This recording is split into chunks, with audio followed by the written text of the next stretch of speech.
सियावर रामचंद्र की, उमापति महादेव की, पवन पुत हनुमान की, गो माता की, भारत माता की। आज आपण सर्वजण अप्पाजींच्या पवित्र भूमीमध्ये त्यांना विनम्र अभिवादन करण्यासाठी इतक्या मोठ्या संख्येने उपस्थित आहोत। या गुरु महोत्सवाच्या सांगता समारंभाच्या कार्यक्रमामध्ये उपस्थित माननीय अमृतानंद स्वामीजी महाराज, गुरु बसवजी स्वामीजी महाराज, व्यासपीठावरील सर्व स्वामीजींना मी नमस्कार करतो। तुम्ही सर्वजण इतक्या मोठ्या संख्येने इतक्या सकाळी पाटे 6लाच तुम्ही सर्वजण उपस्थित आहात।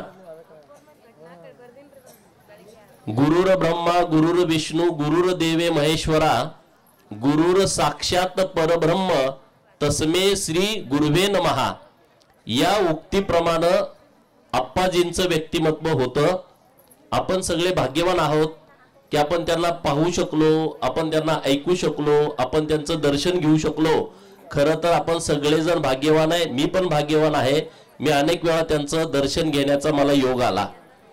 आज तुम्ही विचार करा, या मठाच्या ठिकाणी येण्यासाठी ना एसटी आहे, ना चांगला रस्ता आहे, ना चांगल्या कुठल्या सुविधा आहेत, तरी सुद्धा या भूमीमध्ये एक ऊर्जा निर्माण करण्याचं काम अप्पाजींनी केलं आणि त्यांच्या पाठीमागं अमृतानंद स्वामीजी हे पवित्र काम करतायत। आणि यामुळं दिवसेंदिवस बाळगाव मठाचं पावित्र्य वाढत चाललेलं आहे। आणि मी आता या तुमच्या सर्वांच्या आशीर्वादानं तुम्ही मला इथलं लोकप्रतिनिधी म्हणून काम करण्याची संधी दिलेली आहे आणि त्यामुळे मी तुम्हाला सगळ्यांना आश्वासित करतो की पुढच्या वर्षीचा हा जो गुरु महोत्सव सत्संगाचा कार्यक्रम असेल त्या दिवशी आपल्याला मठाकडे येणारे सगळे रस्ते हे तुम्हाला व्यवस्थित झालेले दिसतील। या मठाच्या परिसरामध्ये काही कामं करण्याची आवश्यकता आहे आणि मी तर भक्त आहे, मी काही इथं आमदार म्हणून आलेलो नाही, मी आपल्या मठाचा भक्त आहे आणि त्यामुळे माझी जबाबदारी आहे, माझं कर्तव्य आहे आणि माझं ते काम आहे। आणि त्यामुळे निश्चितपणे आपण सगळेजण पूर्ण शक्तीनिशी या मठाच्या विकासाच्या दृष्टिकोनातून आपण सगळेजण निश्चितपणे प्रयत्न करू। अनेक भक्तांची इच्छा आहे, महाराजांच्याकडे माझी विनंती आहे की अप्पाजींचं एक भव्य स्मारक हे या परिसरात व्हावं अशी सर्व भक्तांची इच्छा आहे आणि तशा पद्धतीने तुम्ही रचना करावी आणि आम्ही सगळे भक्त तन मन धनानं आम्ही सगळे आपल्या सोबत असू आणि भव्य दिव्य स्मारकाची निर्मिती या आपल्या बाळगाव मठामध्ये व्हावी अशी आपल्या सगळ्यांची इच्छा आहे आणि ती या इच्छेच्या नुसार आपण सगळ्यांनी काम करावं अशी एक विनंती मी आपल्याला सर्वांच्या वतीने करतो। आणि सर्वांना परत एकदा तुम्ही इतक्या मोठ्या संख्येने उपस्थित राहिला त्याबद्दल मी तुम्हाला धन्यवाद देतो। माझा मान सन्मान केला आणि आज माझ्या आयुष्यातला पहिला क्षण असा आहे की 1 तास 20 मिनिटं ओम नमः शिवायचा जप आम्ही केला। आपण सगळे जप करतो माळ घेऊन 108 वेळा ओम नमः शिवाय ओम नमः शिवाय ओम नमः शिवाय, पण आज 1 तास 20 मिनिटं आणि ते पण सलग। आपण सगळे भाग्यवान आहोत। ओम नमः शिवाय हा जप आपल्याला राजा बनण्याकडे वाटचाल करतो। राजा म्हणजे आपण प्रत्येक ज्या क्षेत्रामध्ये काम करतो तिथं राजा बनण्याची क्षमता ही ओम नमः शिवाय जप मध्ये आहे। आणि अमृतानंद स्वामीजी आणि सगळ्या स्वामीजींच्या मुळे आज आम्हाला 1 तास 20 मिनिटं ते पण एकदम तल्लीन होऊन कळलं पण नाही की एवढा वेळ कसा गेला। इतकं म्हणजे आपल्या सानिध्यात आल्यानंतर, संतांच्या सानिध्यात आल्याच्या नंतर आपली अनेक पाप धुवून निघतात। एक मी गोष्ट तुम्हाला मागेही सांगितली होती, आताही सांगतो की एक चोर असतात 4 दरोडेखोर जे रोज रात्री चोरी केल्याशिवाय ते झोपतच नाहीत। असे 4 चोर त्यांनी चोरी केली आणि ते निघाले होते. मध्ये जंगल लागलं आणि त्या जंगलातून ते चोरीचं सगळं साहित्य घेऊन निघाले होते आणि मध्येच विजाचा असा कडकडाट व्हायला लागला. सोसाट्याचा वारा सुटला आणि मुसळधार पाऊस सुरू झाला. प्रचंड पाऊस सुरू झाल्याच्या नंतर त्या चोरांना थांबायला कुठंच जागा दिसेना जंगलामध्ये. आणि मग त्यांना एक दिवा दिसला लांबून आणि त्या दिव्याच्या दिशेने ते गेले तर तिथे एक झोपडी होती आणि त्या झोपडीमध्ये एक आजीबाई होती. आता बऱ्याच जणांना मराठी कळत नसेल पण मला कन्नड येत नाही, माफ करा. त्यामुळे त्या झोपडीत गेले आणि तिथं एक आजीबाई होती आणि हे 4 चोर त्या आडोशाला थांबले आणि मग यांची चर्चा सुरू झाली की पाप पुण्याच्या विषयावरती हे चोर बोलायला लागले.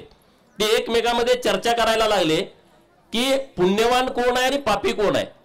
आणि तिथं आजी होती, आजी पण ते ऐकत होती. आजी बरोबर ते बोलायला लागले की आम्ही पुण्यवान आहोत आणि आजीला म्हणाले तू पापी आहे. आता चोर तर चोर, त्यांना कोण सांगणार.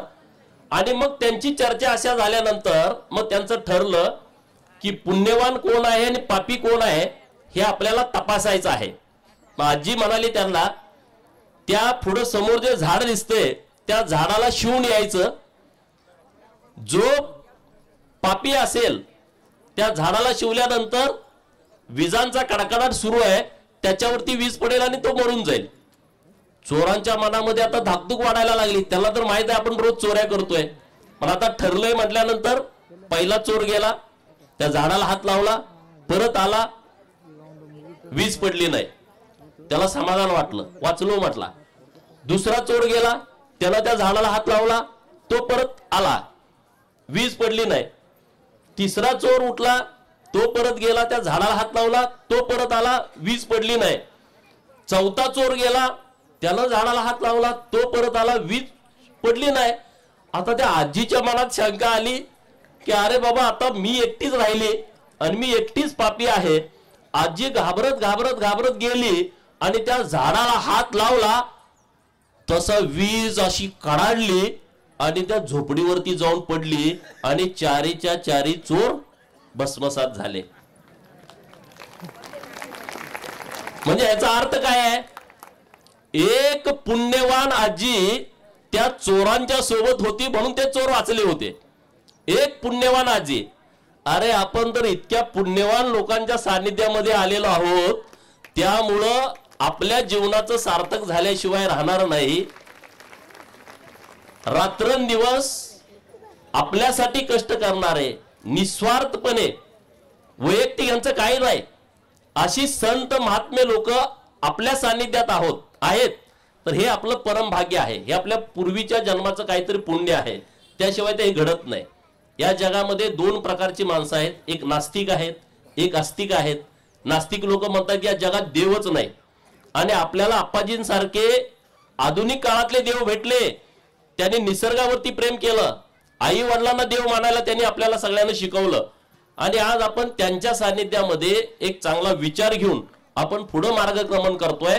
निश्चितपणे बालगाव मठाचं आपल्या जत, बाकीचं कर्नाटक मधला पण मोठा भाग आपल्याला संपर्कात आहे, पण जत तालुक्यामध्ये परिवर्तन काय असतं, नुसतं राजकीय परिवर्तन नाही, सामाजिक परिवर्तन, सांस्कृतिक परिवर्तन हे या बालगाव मठामुळे आपल्या कितीतरी गावामध्ये झालंय. पिढ्यांमध्ये बदल व्हायला लागलाय, तरुणांमध्ये बदल व्हायला लागलाय, तरुण निर्व्यसनी व्हायला लागलेत. याचं सगळं श्रेय हे आपल्या बालगाव आश्रमाला जातं, हे आपण मान्य करायला पाहिजे. हे स्वामीजींना जातं, हे आप्पाजींना जातं की एक तरुण पिढी जी निर्व्यसनी होतीये, जी अध्यात्माकडे वळतीये. आप्पाजी हे विज्ञानवादी होते, आप्पाजी हे परिवर्तनवादी होते, निसर्गपूजक होते आणि आपल्या सगळ्यांना सोबत घेऊन जाणारे हे आधुनिक काळातले संत होते. हे कुणी नाकारू शकत नाही. नरेंद्र मोदी साहेब त्यांचे भक्त आहेत, देवेंद्र फडणवीस साहेब त्यांचे भक्त आहेत आणि त्यामुळं आपल्या आश्रमाला काही कमी पडणार नाही. सरकारकडे मी तुमचा लोकप्रतिनिधी म्हणून मी 100% पाठपुरावा करेन, त्याबद्दल मनामध्ये कुठलीही शंका तुम्ही अजिबात बाळगू नका.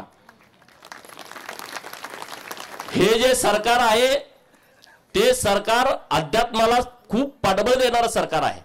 आज आपल्या सरकारनं महाराष्ट्रामध्ये 66 ठिकाणं आणि देशभरातली 73 ठिकाणं म्हणजे 139 तीर्थक्षेत्र जी आहेत, आपली सगळी तीर्थक्षेत्र, आपण ज्या तीर्थक्षेत्रांना मानतो त्या तीर्थक्षेत्रांच्याकडं आमच्या आई वडिलांना दर्शन व्हावं, ते मोफत दर्शन व्हावं, अशा पद्धतीची योजना आपल्या सरकारने आणलेली आहे. 60 वर्षाच्या वरची सगळी मंडळी आहेत ना, त्यांना मोफत तीर्थदर्शन 139 ठिकाणं देशातली तुम्ही दर्शन करून येऊ शकता. इतका चांगला निर्णय आपल्या सरकारने घेतलाय. महाराष्ट्रामध्ये 2200 कोटी रुपये तीर्थक्षेत्र ब मधून पुण्यश्लोक अहिल्यादेवी होळकर यांच्या नावानं जीर्णोद्धार मंदिरांचा केलाय. जवळपास 400-450 मंदिरांचा जीर्णोद्धार आपल्या महाराष्ट्रामध्ये केलेला आहे. अशा पद्धतीनं काम सुरू आहे.